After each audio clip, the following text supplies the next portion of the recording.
Bonjour et bienvenue à tous dans cette nouvelle partie de Stratégie Digitale 101. Quels sont les moyens sur lesquels nous devons communiquer pour notre stratégie digitale? C'est ce qu'on va voir aujourd'hui. Mais avant de se lancer dessus, nous devons d'abord savoir pourquoi il faut communiquer sur les réseaux sociaux. Les réseaux sociaux sont l'un des moyens les plus puissants pour communiquer avec notre audience. Ils viennent renforcer les autres efforts de notre stratégie digitale et notre contenu aura plus de chances d'être vu par une plus grande audience et idéalement la bonne audience. Ils vont aussi nous aider à développer notre notoriété de marque. Fini le temps où le seul moyen de se faire connaître était de recourir à des panneaux d'affichage ou à des publicités sur les journaux.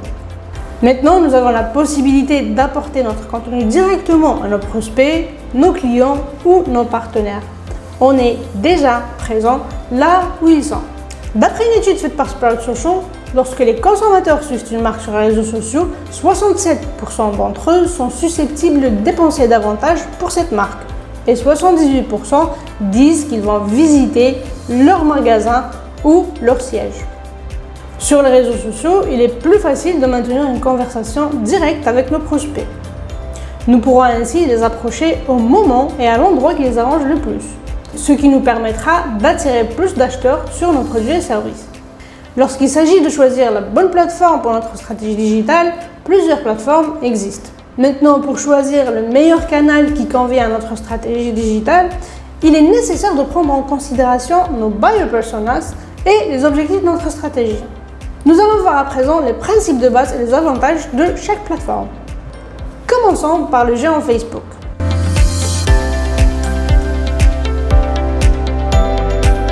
Saviez-vous que si Facebook était un pays, il serait le plus grand pays au monde? Eh oui, avec 2,4 milliards d'abonnés, il dépasse le plus grand pays au monde qui est la Chine avec 1,4 milliard de personnes. Sur Facebook, on peut publier une variété de contenus.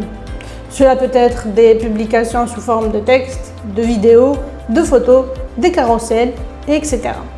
On peut réaliser des lives en direct et partager des stories qui disparaissent après 24 heures, semblables à celles de Snapchat ou Instagram.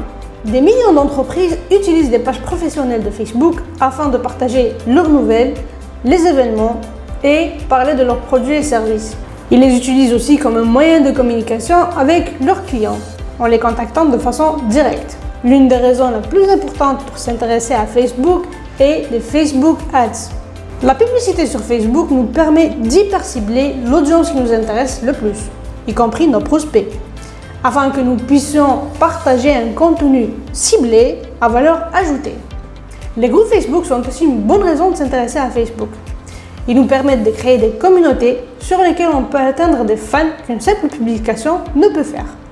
Pour résumer, Facebook peut être l'une des plateformes la plus importante dans notre stratégie digitale.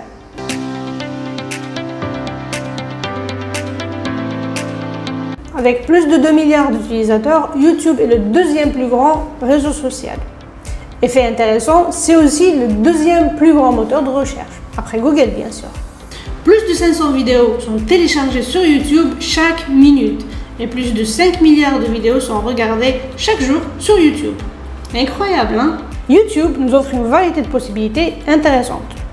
Non seulement nous pouvons publier et diffuser un contenu original, mais c'est aussi un endroit idéal pour envisager de faire de la publicité, notamment de la publicité interactive de courtes vidéos qui apparaissent au début, au milieu ou à la fin de la vidéo.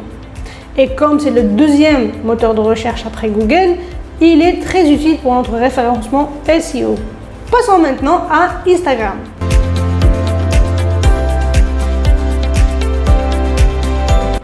Comme nous avons dit plus haut, c'est un des services Facebook. Par contre, l'audience et les objectifs sont un petit peu différents. Avec 1 milliard d'utilisateurs, c'est le troisième plus grand réseau social. Instagram est un réseau social basé sur des photos et des vidéos. Les utilisateurs suivent des personnes et des marques en quête d'un contenu multimédia original et attrayant. Alors que sa fonctionnalité principale est le partage de photos et de vidéos, la fonction la plus populaire sur Instagram est le partage des stories. Tout comme sur la plateforme Snapchat, les stories sur Instagram permettent de partager des photos et des vidéos rapides, instantanément, souvent avec des filtres et des caractéristiques visuelles amusantes.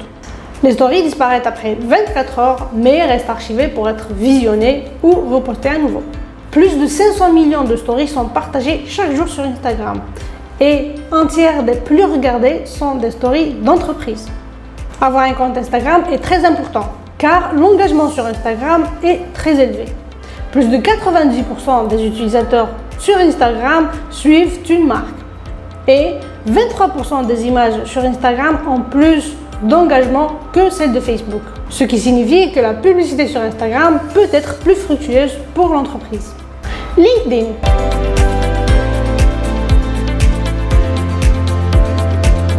LinkedIn est la plateforme B2B par défaut. Autrefois, il était utilisé principalement pour le recrutement.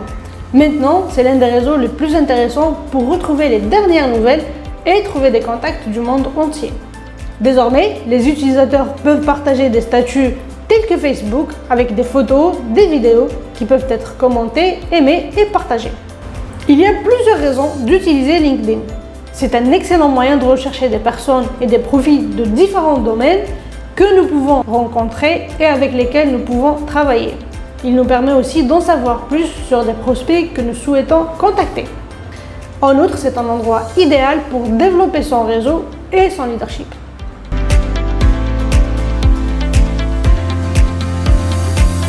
Twitter est le réseau le plus rapide d'information. On peut savoir ce qui se passe dans le monde entier en ce moment même. Les utilisateurs de Twitter partagent des messages de 280 caractères maximum qui peuvent inclure des photos, des vidéos, des liens et des gifs animés. Plus de 500 millions de tweets sont envoyés chaque jour.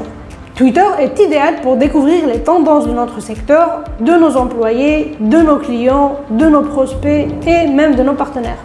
Du contenu doit être publié très fréquemment sur Twitter, plus fréquemment que sur les autres réseaux. Nous devons aussi engager régulièrement notre audience.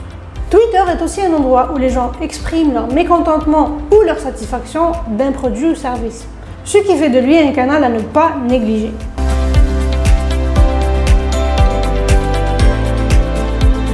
Snapchat a perdu une petite part de marché au profit d'Instagram après que Instagram Stories a été lancé. Mais avec 210 millions de personnes, la plateforme dispose d'une base d'utilisateurs solide et elle investit dans des domaines comme la réalité augmentée qui peuvent avoir de passionnantes applications. Comme sur Instagram, les stories de Snapchat disparaissent après 24 heures. Les utilisateurs peuvent employer une multitude de filtres pour animer leurs photos et vidéos. Il faut prendre en considération que le public de Snapchat est très jeune. Il est essentiellement dans la tranche d'âge de 15 à 25 ans. Enfin, TikTok.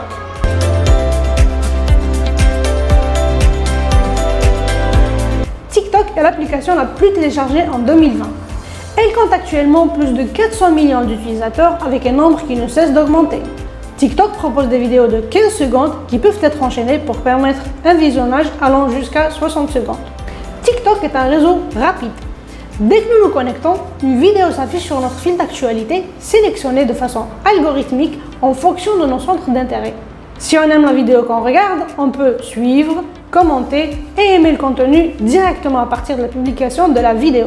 L'utilisateur moyen passe 52 minutes par jour sur TikTok. Et les marques s'y mettent en proposant des messages et des publicités organiques afin d'atteindre un plus grand nombre d'audiences. Donc si vous n'y êtes pas encore, pensez-y, votre audience y trouve peut-être. Il y a beaucoup à apprendre sur les réseaux, hein? Mais doit-on être présent sur tous les canaux? Pas forcément. Mais il faut se rappeler que tout le monde ne reçoit pas l'information de la même manière. Certains recherchent l'actualité sur Twitter, par contre d'autres préfèrent les feeds de Facebook. Chacun consomme l'information différemment, au moment et à l'endroit de son choix. Il faut donc penser à être présent dans le plus grand nombre possible des plateformes où notre audience est déjà présente. Mais ce qui est bien, c'est qu'on peut commencer petit, de manière ciblée, puis se développer à fur et à mesure que notre marque se constitue et que nos ressources augmentent. Il ne faut pas aussi avoir peur de tester les canaux. On peut négliger une plateforme alors qu'elle est plus bénéfique pour nous que d'autres plateformes. C'est fini pour la partie d'aujourd'hui, c'était un peu long mais nécessaire. Maintenant on connaît les réseaux et on peut savoir celle qui nous convient le mieux. Je vous donne rendez-vous la semaine prochaine pour une nouvelle partie de Stratégie Digitale 101. Restez branchés et à bientôt!